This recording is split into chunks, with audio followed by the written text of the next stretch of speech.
Jak połączyć estetykę, funkcjonalność i zrównoważony rozwój w przestrzeni miejskiej? Odpowiedzią może być nowy europejski Bauhaus, unijna inicjatywa, która zmienia krajobraz europejskich miast. W najnowszym odcinku audycji Unia to się opłaca przyjrzymy się projektowi Gdynia od nowa, który nie tylko tchnął nowe życie w zaniedbane dzielnice miasta, ale także zdobył prestiżową nagrodę Regio Stars. O nowym europejskim Bauhausie, jego działaniach i widocznych skutkach porozmawiamy natomiast z historyczką sztuki i europeistką dr Justyną Napiórkowską. Projekt Gdynia od nowa to kompleksowa rewitalizacja 6 obszarów miasta, w tym części dzielnic takich jak Oksywie, osiedle Zamenhofa, Opata Hackiego czy Witomino. Dzięki funduszom z polityki spójności zmodernizowano przestrzenie publiczne, poprawiono infrastrukturę i zadbano o lokalną społeczność. To idealny przykład, jak ideę nowego europejskiego Bauhausu można wdrożyć w praktyce. Pierwszym ważnym aspektem było stworzenie miejsc, gdzie mieszkańcy mogą się spotykać i gdzie możemy budować pewną aktywność lokalną. Faktycznie zdiagnozowaliśmy, że na tych obszarach ta aktywność sąsiedzka, społeczna jest niższa. Zbudowaliśmy 3 centra sąsiedzkie, które nazywamy w Gdyni przystaniami i one w 3 obszarach świetnie funkcjonują i stały się takim drugim domem dla dużej części mieszkańców. Powstały m.in. przystanie, czyli domy sąsiedzkie, w których realizowane są działania społeczne z społecznością lokalną i dla społeczności lokalnej. Są to wyjątkowe miejsca, w których mieszkańcy tych podobszarów współtworzą ofertę działań społecznych skierowanych do nich samych oraz jest to miejsce, w którym odbywa się taka pogłębiona praca ze społecznością lokalną, ze społecznościami lokalnymi, które są objęte właśnie działaniami rewitalizacyjnymi. Jest to też miejsce, gdzie prowadzone są różnego rodzaju działania partycypacyjne. To właśnie w przystaniach odbywają się różnego rodzaju konsultacje społeczne i inne działania właśnie z mieszkańcami. Jest to też miejsce, gdzie mieszkańcy tych 6 podobszarów, ale nie tylko, mają okazję skorzystać z bezpłatnych, dostępnych usług społecznych, na przykład w zakresie poradnictwa. Druga kwestia, która była dla nas ważna, to przestrzenie publiczne. I tutaj dwutorowo w tym aspekcie działaliśmy. Po pierwsze, żeby stworzyć przyjazne miejsca dla rekreacji i dla spotykania się, a po drugie, żeby poprawić bezpieczeństwo ulic, przejść pieszych, uzupełnić pewne braki infrastrukturalne, których nie było do tej pory w tych dzielnicach. Kolejną rzeczą bardzo ważną było poprawa warunków mieszkaniowych.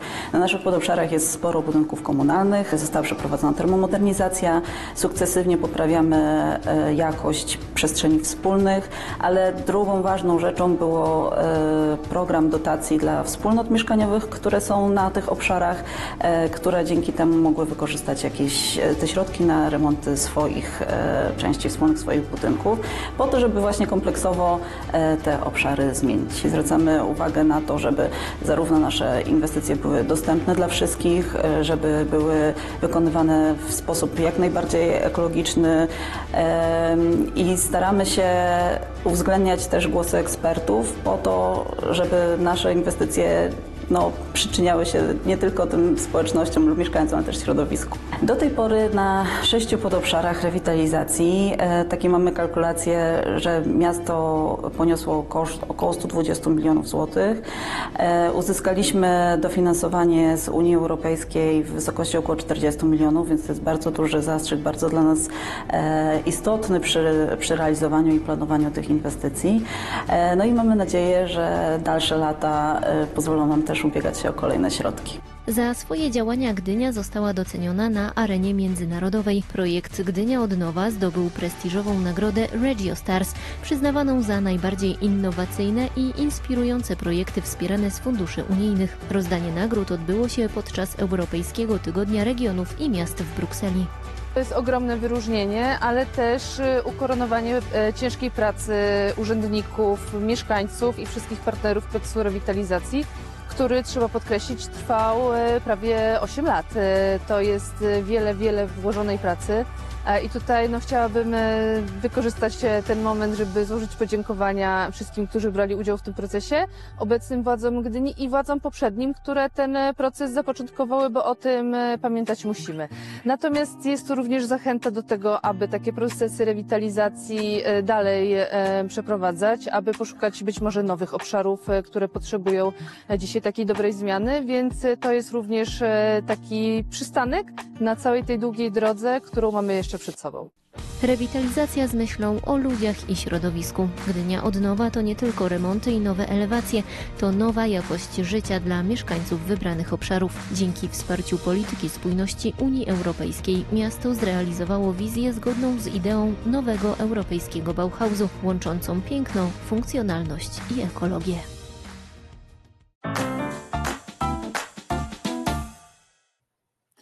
Jak połączyć estetykę, funkcjonalność i zrównoważony rozwój w przestrzeni miejskiej? Odpowiedzią może być nowy europejski Bauhaus, czyli unijna inicjatywa, która zmienia krajobraz europejskich miast. I o tym między innymi porozmawiam z panią dr Justyną Napiórkowską, ekspertką sieci Team Europe, przedstawicielstwo Komisji Europejskiej w Polsce. Dzień dobry. Dzień dobry panu, dzień dobry państwu. Pani doktor, chciałbym, żebyśmy rozpoczęli naszą rozmowę tak naprawdę od podstaw. Czym jest nowy europejski Bauhaus? To bardzo dobre pytanie, ponieważ wielokrotnie spotykam się z taką sytuacją, że jest to termin zupełnie nieznany, czy też kojarzony z Bauhausem weimarskim. Słusznie, ponieważ to są jakieś takie koncepcyjne źródła. Nowy europejski Bauhaus to inicjatywa europejska, która właściwie jest jakąś taką odpowiedzią na wyzwanie klimatyczne, to po pierwsze, ale także na wyzwania, które dotyczą zabezpieczenia demokracji, budowania lepszych społeczeństw i tak naprawdę lepszego życia.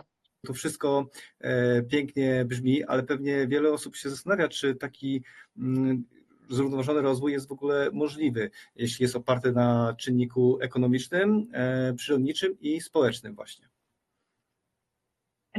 No powiedzmy, że nowy europejski Bauhaus jest na pewno takim młodszym bratem tych wszystkich wielkich projektów, które mają sprzyjać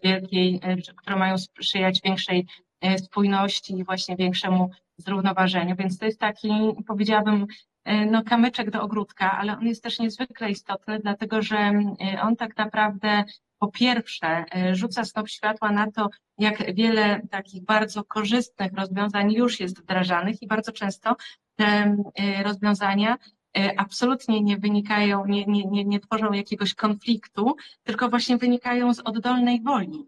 I to są takie działania, które tylko potrzebują aprobaty decydentów, a przynoszą coś dobrego właśnie na przykład wobec zmian klimatu. Ja w tej chwili teraz przybywając do Państwa, nawet w drodze jakby z domu, miałam kilka takich wątków, które gdzieś przetaczały mi się po głowie.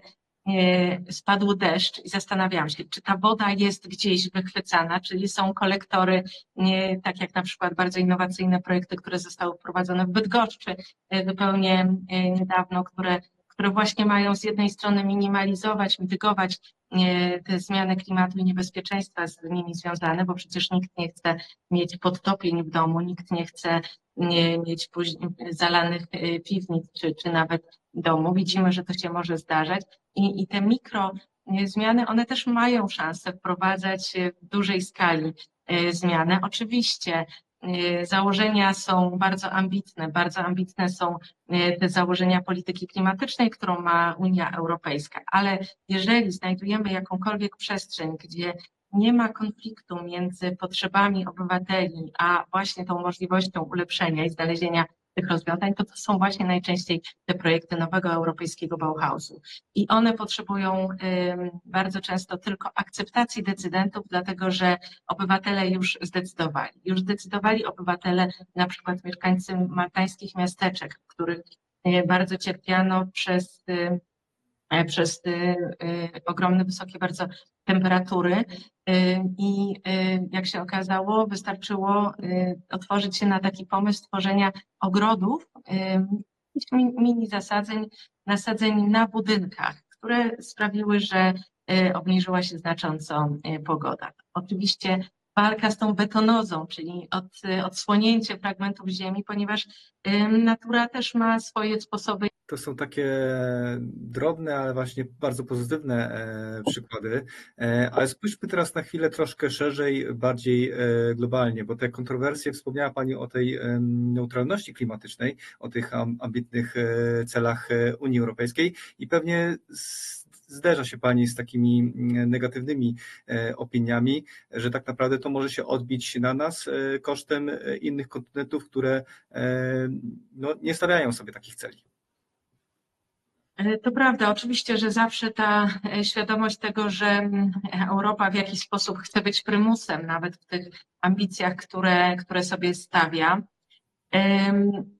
I to są takie wyzwania, wobec których no, oczywiście musimy bardzo starać się, by nie być tak naprawdę bezradnymi, ale znowu jakaś taka mikrodecyzja konsumencka może wpływać na zmianę, bo wiemy, że państwa, które są odpowiedzialne za najwięcej emisji dwutlenku węgla, no to są Chiny, to są Stany Zjednoczone, to są Indie.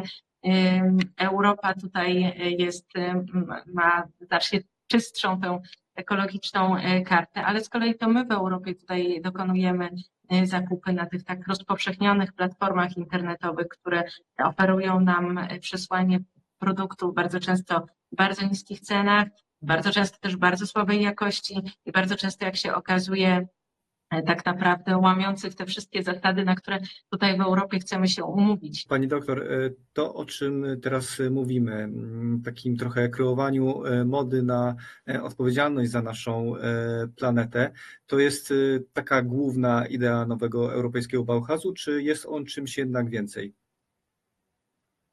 No właśnie tutaj są jednak bardzo istotne te trzy filary, które jak dowiedziono w kontekście różnych badań, z przyglądania się naszym europejskim społeczeństwom, to zrównoważenie jest bardzo bliskie jakby także takiej możliwości budowania tak naprawdę bardziej demokratycznych i lepszych społeczeństw.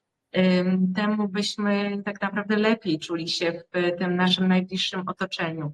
I myślę, że to jest olbrzymia zasługa. Ja w to bardzo wierzę właśnie, jeśli chodzi o nowy europejski Bauhaus, że on właściwie realizuje te cele czasami bardziej lub mniej drobnej mierze cele klimatyczne, cele zrównoważonego rozwoju, ale także pozwala nam w jakiś sposób cementować, budować czy odtwarzać nasze więzi społeczne, bo ten wymóg właśnie inkluzywności czy inkluzji postawiony, on sprawia, że zadajemy jakieś pytanie, co my możemy zrobić. I bardzo często takim pierwszym krokiem jest to, że nie wiem, kiedy widzimy nawet zupełnie obcą osobę, która być może potrzebuje gdzieś pomocy, to po prostu zwrócimy się do niej z jakimś zdaniem, pytaniem i to już jest jakaś odpowiedź na ten pomysł nowego europejskiego Bauhausu, bo to już jest tworzenie jakiejś takiej mikrospołecznej relacji, których my jako ludzie potrzebujemy. Tu znów chciałabym jeszcze podać taki przykład tego, jak to jest realizowane czasami w przestrzeni miejskiej, w budowaniu takich miejsc, które są nazywane takim otwartym living roomem. To jest taka przestrzeń publiczna, czyli na przykład plac, coś, co istnieje w historii od kiedy istnieją miasta. To było to publiczne forum, które powinno być miejscem spotkania.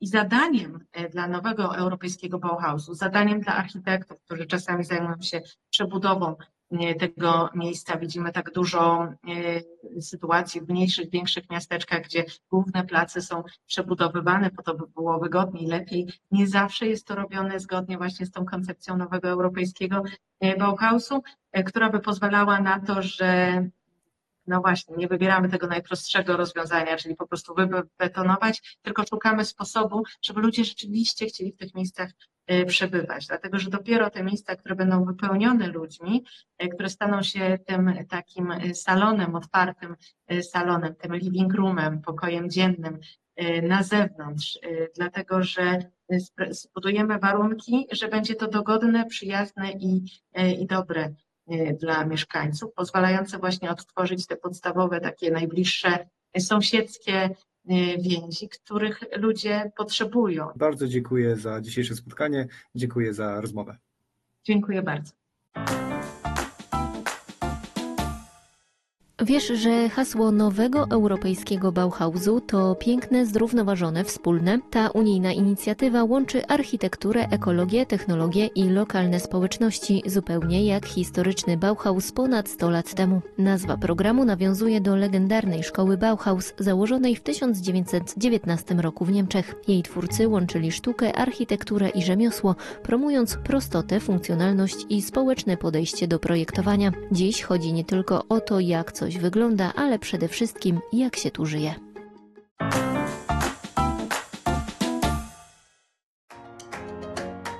Na stronie z najczęściej zadawanymi pytaniami o nowy europejski Bauhaus znajdziemy wyjaśnienie, czym jest ta unijna inicjatywa i jakie wartości promuje. Opisano tam, jak program łączy różne dziedziny życia, od architektury i designu po edukację i działania społeczne. Wyjaśniono też powiązania projektu z innymi programami unijnymi. Strona wskazuje również praktyczne zastosowania idei. Dodatkowo dostępne są nagrania i materiały edukacyjne, które pomagają lepiej zrozumieć cel i działanie inicjatywy.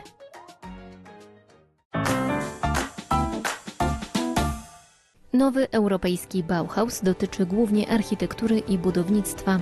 To jest MIT.